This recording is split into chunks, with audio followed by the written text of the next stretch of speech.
This is Hard Reading TV. I'm Juan Carlos Serra. And for this episode in Global EP, we moved to Brazil. So we can do this in Portuguese. E precisamente hoje eu estou muito bem acompanhado por três muito talentosas eletrofisiologistas brasileiras. E três é um número mágico. Eu quero apresentar a doutora Denise Tesario Hachu, do Instituto do Coração e membro do Conselho Deliberativo da SOBRAC, a doutora Veridiana Silveira de Andrade, professora adjunta da disciplina de cirurgia cardiovascular da Escola Paulista de Medicina, e a minha querida amiga doutora Luciana Marganijan, eletrofisiologista do Instituto Dante Passanese e vice-presidente da Sociedade Brasileira de Arritmias Cardíacas, SOBRAC. É um enorme prazer ter a companhia de vocês o dia de hoje e muito mais agora que nós vamos falar do Instituto de Crianças que Salvam Vidas. Vamos começar pelo começo. Eu quero saber como surgiu essa ideia e como começou todo esse movimento. Olá a todos, obrigada, Juan, pela oportunidade. Eu vou começar respondendo como surgiu esse movimento, porque nós estamos juntas desde o início, mas esse movimento surgiu a partir do momento em que eu entrei para a SOBRAC, na presidência da SOBRAC, e nós tínhamos uma campanha, que era a campanha contra a morte súbita cardíaca. Eu tenho uma pré-concepção que é muito forte dentro de mim. Eu acho que a gente só consegue mudar o olhar das pessoas sobre algumas questões que existem ao nosso redor, como, por exemplo, a saúde, quando nós olharmos para as crianças. Nós temos que abordar crianças para poder mudar o olhar do adulto e mudar o olhar da população como um todo em relação a um determinado assunto. Então, quando nós começamos a fazer a campanha contra a morte súbita, eu sabia que os meus filhos, por exemplo, se interessavam muito pelo assunto, desde que eu explicasse cada passo, cada movimento, quais eram assim as vantagens que nós poderíamos oferecer, o que significava salvar uma vida, por que nós éramos tão envolvidos com a medicina, que eram perguntas que apareciam frequentemente em casa. Então, nós resolvemos, naquele momento, mudar um pouco o foco, o enfoque da campanha. E ao invés de nós irmos para parques públicos, ao invés de nós irmos para teatros, ao invés de nós irmos para as ruas, nós resolvemos ir para escolas. E passamos a fazer, então, essas campanhas dentro das escolas, mostrando para as crianças como era o funcionamento do coração, como o coração fazia a pessoa ficar viva, permanecer viva, e o que essas crianças poderiam aprender para reconhecer alguém que tinha tido uma parada cardíaca e como elas poderiam ajudar nessa parada cardíaca para que essa pessoa se recuperasse o mais rápido possível e não chegasse à morte súbita, que seria, então, a consequência final comum disso tudo. Então, nós fizemos uma primeira vez essa campanha em 2016, onde nós fomos até os colégios e começamos a dar aulas sobre como funcionava o coração, como funcionava a parada cardíaca.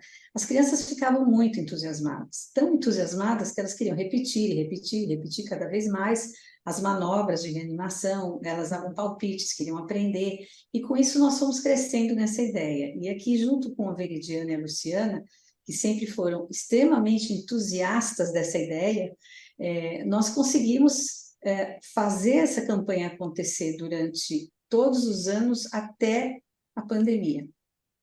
Quando veio a pandemia, nós tivemos que interromper, obviamente, né, por conta do isolamento, mas uma vez que a pandemia terminou, nós resolvemos fazer por nossa conta essa campanha. Aí já independente da sociedade, que tinha interesse em outros tipos de assuntos em relação à campanha da morte súbita, então nós resolvemos abrir e montar esse instituto, que é um instituto que percorre justamente crianças de baixa renda, e no qual nós pretendemos fazer com que essas crianças olhem para a saúde de uma forma diferente, olhem para a saúde como algo muito importante. Elas estão geralmente numa idade que há uma transformação da vida, né, do indivíduo, em torno de 10 a 12 anos, onde eles podem mudar o seu rumo, aprendendo sobre saúde e a importância de cuidar do outro. Então, é dar essas informações para as crianças aprenderem a cuidarem um dos outros. Assim surgiu a nossa ideia, foi a semente.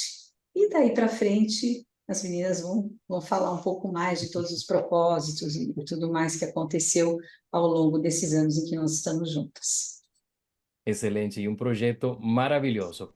Mas como tem sido a recepção das crianças? Porque o fato de semear a sementinha neles e ver nos mais pequenos como isso tem um efeito multiplicador. Como é que é o impacto isso sobre a sociedade, sobre as famílias e o que acontece depois que eles vêm e fazem todo esse treinamento? Então, Juan, é muito interessante a receptividade das crianças, né? As crianças, embora nós estejamos indo para escolas que têm diferentes classes sociais de crianças, às vezes nós temos crianças que têm uma condição melhor, às vezes crianças que são de renda mais baixa, mas um denominador comum das crianças é a curiosidade. Então, logo quando nós chegamos e nós iniciamos a nossa abordagem, as crianças têm uma curiosidade. A gente sente uma ansiedade em querer ir lá e mexer nos bonecos, mas nós percebemos que uma sensibilização dessas crianças no início é importante. E nós começamos sempre perguntando para as crianças: vocês já tiveram uma situação de um risco de vida? Alguém já desmaiou perto de você? Já aconteceu uma vítima de parada cardíaca na sua proximidade? E é unânime, sempre existem crianças que levantam a mão e contam histórias para a gente. Histórias que estavam no ponto de ônibus esperando, e aí o que aconteceu? Todo mundo ficou desesperado, ninguém sabia o que fazer, eu também não sabia o que fazer, mas teve uma moça que chamou o resgate, outra em casa, que a mãe passou mal em casa, precisou depois colocar um marca-passo, crianças na vizinhança. Então, sempre tem uma história de uma avó, de um familiar, ou de ter presenciado em alguma situação, que é o que acontece, a gente sabe, 80% das paradas cardíacas acontecem fora do ambiente hospitalar. E muitas são presenciadas por crianças, mais ou menos metade delas.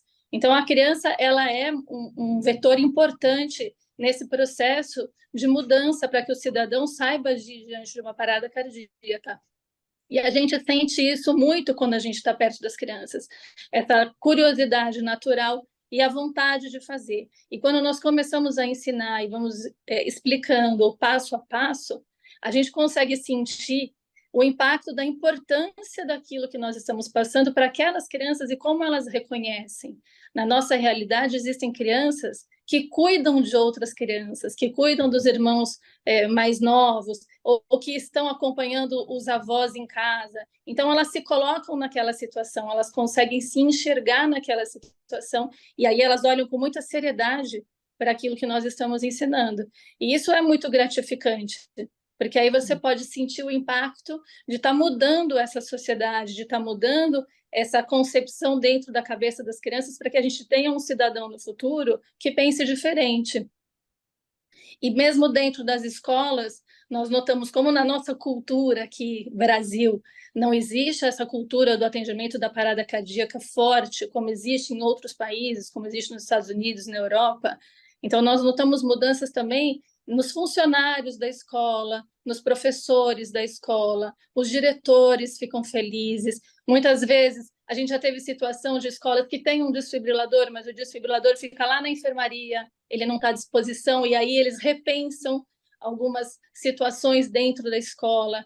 Então, para a gente tem sido assim muito gratificante, e a gente consegue ver que as crianças saem com novos conhecimentos e com, como a Denise comentou, com um olhar diferente para o futuro. É um futuro promissor que tem o Instituto Crianças Salvam Vidas. Imagine o impacto de multiplicação que esta ideia tem como uma cadeia do bem. São expectativas que nós vamos ter no futuro. E o que vem depois? Qual que é o futuro do Instituto? O que tem como objetivos? O que vai acontecer daqui para frente?